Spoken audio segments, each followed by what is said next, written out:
Teacher Jeff, and in this video, we are going to talk about parallel structure or parallelism in grammar. Before we discuss our topic, here is our lesson objective. By the end of this lesson, the students, you, will be able to construct parallel sentences in a more professional way, whether it be in writing or speaking, with the help of 5 basic techniques. When do we use parallelism, you might ask? We use parallelism when we are comparing 2 or more things or elements in sentences or paragraphs, whether it be infinitives, gerunds, adjectives, adverbs, phrases, clauses, and what have you. The rule of thumb in parallelism is sentence elements that are alike in function should also be alike in construction. I repeat, sentence elements just like these that are alike in function should also be alike in construction. Let us not forget this rule because we are going to use that all throughout this discussion. Alright? For better understanding, writers and speakers generally use parallel structure in 5 different techniques. Let us discuss the first one.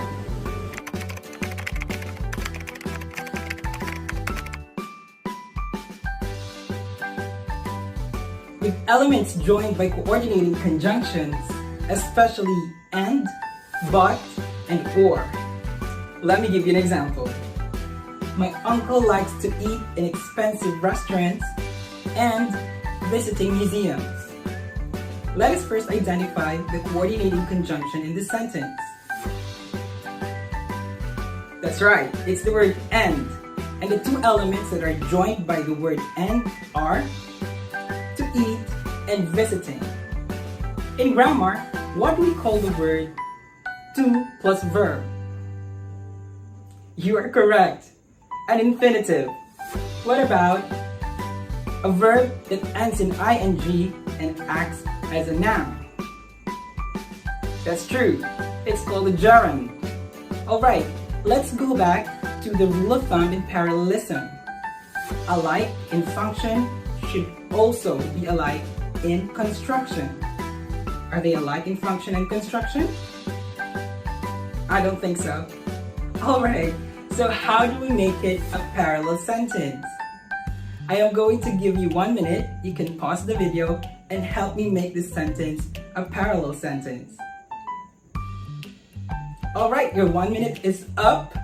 We can say, my uncle likes to eat in expensive restaurants and to visit museums. So we can use that, both infinitives. Therefore, the sentence becomes parallel.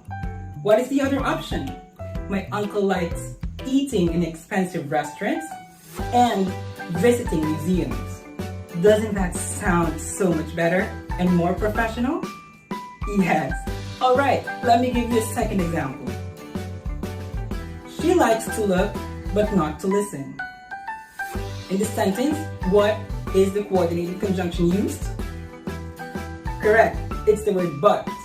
And the 2 elements, to look, which is an infinitive, so as to listen. Therefore, this sentence is parallel. Easy, right? Okay, so I think we are now ready to discuss the second technique.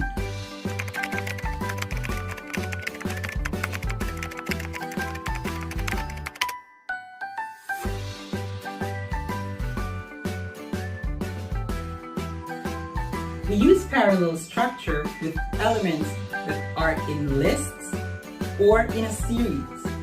Others call it the power of 3. Let's take a look at this example. She wanted 3 things: money, power, to be secure. What are the 3 things or 3 elements that we are going to focus on here? Money, which is a noun. Power, which is also a noun. To be secure. Is it a noun? No? Okay, so I am going to give you 1 minute. You can pause the video again. Okay, 1 minute is up. We can say she wanted 3 things: money, power, security.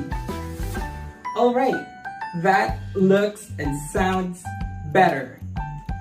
Okay, let me give you a second example.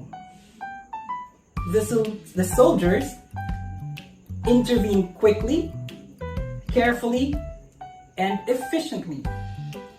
3 elements: quickly, an adverb; carefully, another adverb; efficiently, third adverb. Therefore, this sentence is parallel. Okay, so let us discuss the third technique.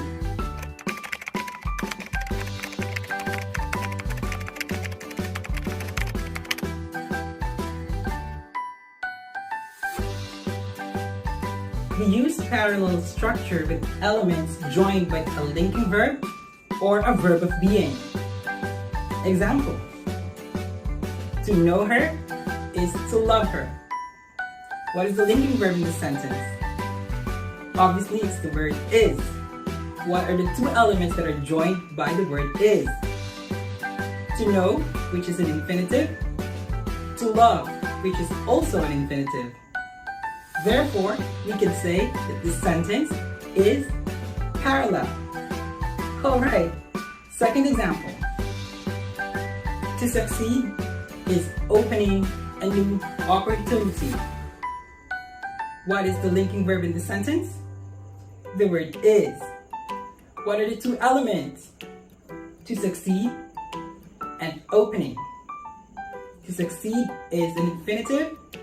Opening is a gerund. Therefore, this sentence has faulty parallelism. Okay, I am going to give you 1 minute. Can you give me the 2 possible answers to this faulty parallel sentence? 1 minute is up. So we can say to succeed is to open a new opportunity, or succeeding is opening a new opportunity. Sounds so much better, right? Okay, on to the 4th technique.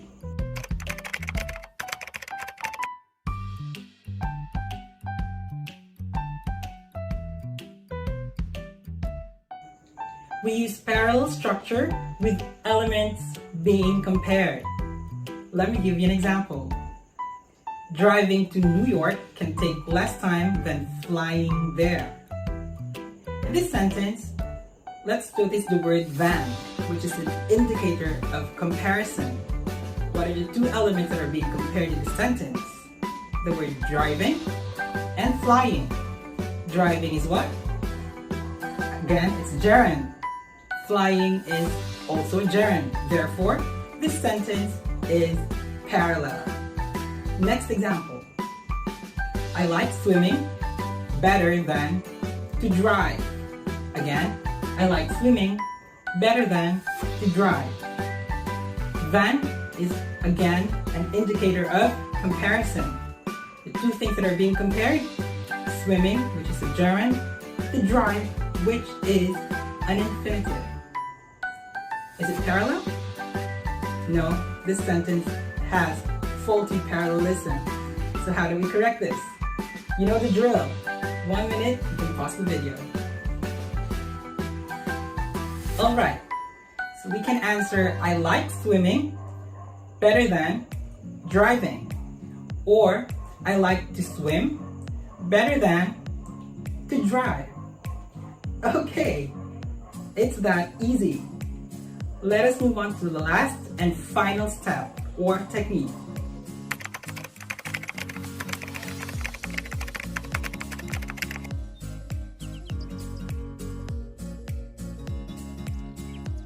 We use parallel structure with elements joined by correlative conjunctions. Example: either or, neither nor, both and not only but also. Example: Mary is neither a Democrat nor is a Republican.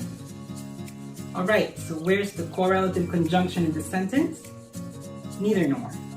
What are the two elements that are joined by neither nor? A Democrat, and is she a Republican? Alright, just by looking at these elements, they're not alike in function nor in construction. So how do we change it? Again, I'm going to give you 1 minute. You can pause the video. Alright, we can say Mary is neither a Democrat nor a Republican. Let us omit the extra words. Second example. The African show is both enjoyable and it is educational. What is the correlative conjunction in this sentence? Both and. The two elements that are being joined by both and: enjoyable, which is an adjective, and it is educational. Another faulty sentence. How do we change this? We can say the African show is both enjoyable and educational. That is right. Let's omit the extra words. Okay, so we have learned 5 basic techniques in parallel structure or parallelism in grammar. It's time to test your understanding. Please watch the video about the history of African literature and then write your reflection. Just make sure that your sentences conform to the 5 basic techniques in parallel structure and the rule of thumb in parallelism. Alright?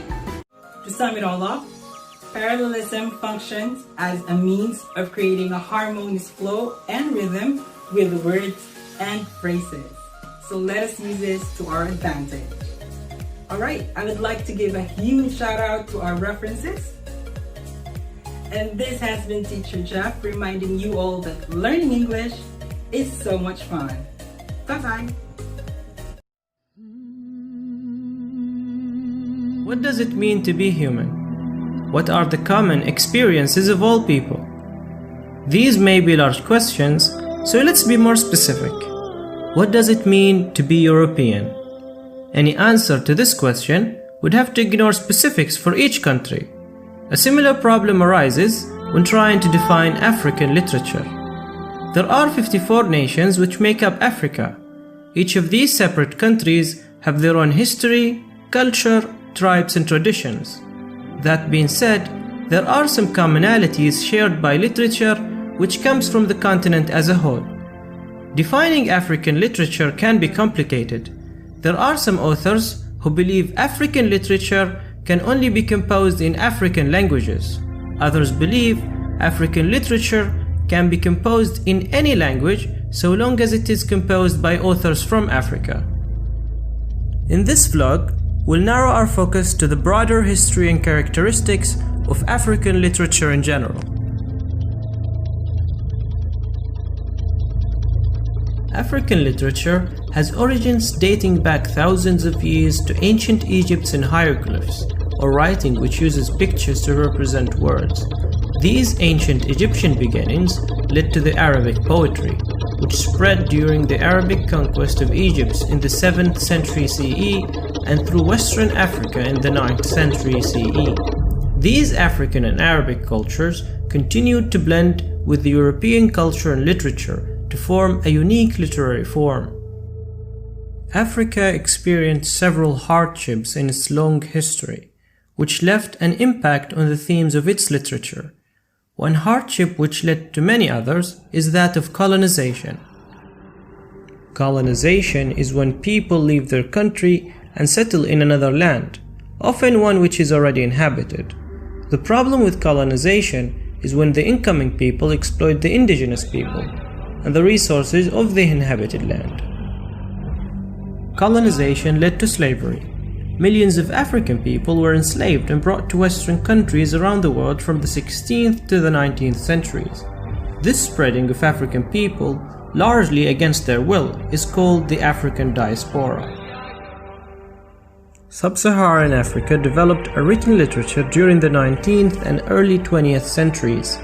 This development came as a result of missionaries coming to the area.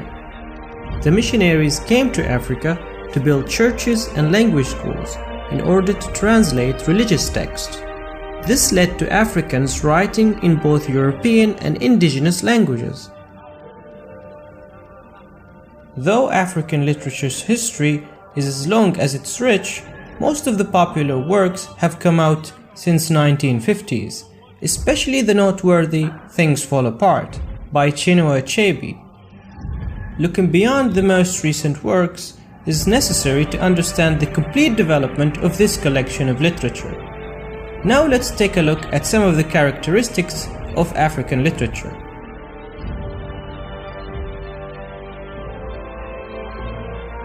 Literature from Africa has many characteristics. We will highlight some of the most prevalent characteristics here. To begin, let's look at African literature's broad scope of production. This literature has been composed in English for Western and African audiences. It is also composed in African languages for African readers. This literature comes from all parts of Africa, both Northern Africa and Sub-Saharan.